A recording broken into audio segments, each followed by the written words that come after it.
স্মরণকালের ভয়াবহ বন্যায় যেন ডুবে যেতে বসেছে গোটা পাকিস্তান। মেঘভাঙা অবিরাম বর্ষণে ভেঙে গেছে নদীর বাঁধ, গ্রামগঞ্জ ডুবে গেছে অতি বন্যায়। ভয়াবহ এ বন্যায় ৭০৬ জনেরও বেশি মানুষ প্রাণ হারিয়েছেন। এখনও নিখোঁজ রয়েছেন হাজারো মানুষ। এগুলো কেবল সংখ্যা নয়, হারানো হাজারো পরিবারের কান্না আর ভেঙে পড়া স্বপ্ন। শত শত মানুষের প্রাণহানির পাশাপাশি ধ্বংস হয়ে গেছে বহু অবকাঠামো। বন্যা ভাসিয়ে নিয়ে গেছে সাধারণ মানুষের ঘরবাড়ি, গবাদি পশুসহ সবকিছু।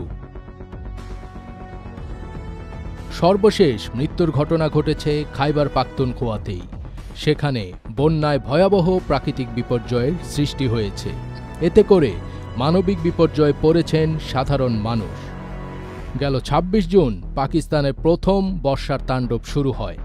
গত কয়েকদিনে এ পরিস্থিতি অনেক বেশি খারাপ হয়ে গেছে। আনাদোলু জানিয়েছে, সোমবার সোয়াবি, নোশেরা, মারদান, পেশোয়ার অন্যান্য বিভাগে বৃষ্টিতে ২৬ জনের প্রাণহানির ঘটনা ঘটে। এর মধ্যে বুনের বিভাগ সবচেয়ে ক্ষতিগ্রস্ত হয়েছে, যেখানে অন্তত ২২২ জনের মৃত্যুর ব্যাপারে এখনও পর্যন্ত নিশ্চিত হওয়া গেছে। বুনেরে আরও অনেক মানুষ এখনও নিখোঁজ রয়েছেন।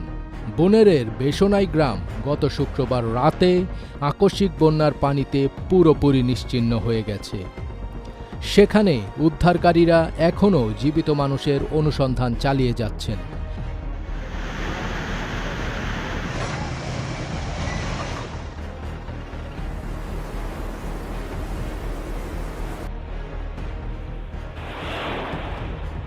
এদিকে পাকিস্তানে গত পরশু আঘাত এনেছে ভূমিকম্প।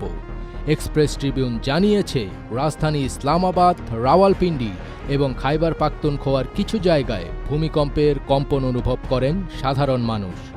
দেশটির আবহাওয়া বিভাগ এক বিবৃতিতে জানিয়েছে, ১৯ আগস্ট সকালে ৫.২ মাত্রার ভূমিকম্প আঘাত এনেছে। গেল বৃহস্পতিবার রাতে খাইবার পাখতুনখোয়ার বিভিন্ন জায়গায় অস্বাভাবিক বৃষ্টিপাত শুরু হয়, যা শুক্রবার সকাল পর্যন্ত অব্যাহত থাকে। এরপর ঘটে মেঘ বিস্ফোরণের মতো ঘটনা, যেটির প্রভাবে সৃষ্ট আকস্মিক বন্যা নিশ্চিহ্ন করে দেয় অনেক কিছু। সোমবার থেকে নতুন করে আবারও ভারী বৃষ্টিপাত শুরু হয়। আবহাওয়াবিদরা হুঁশিয়ারি দিয়ে বলেছেন, আজ ২১শে আগস্টও ভারী বৃষ্টিপাত অব্যাহত থাকবে। সাধারণ মানুষকে পূর্ব সতর্কতামূলক প্রস্তুতি নেওয়ার আহ্বান জানিয়েছে দেশটির আবহাওয়া অধিদপ্তর। এদিকে তীব্র বন্যায় প্লাবিত হয়েছে পাকিস্তানের করাচি। প্রবল বর্ষণে শহরের বিস্তীর্ণ এলাকা পানিতে তলিয়ে গেছে। সড়ক ডুবে যাওয়ায় যান চলাচল ও স্বাভাবিক জীবন ব্যাহত হয়েছে, আর শহরের বাসিন্দারা বিদ্যুৎ বিপর্যয়ের মুখে পড়েছেন।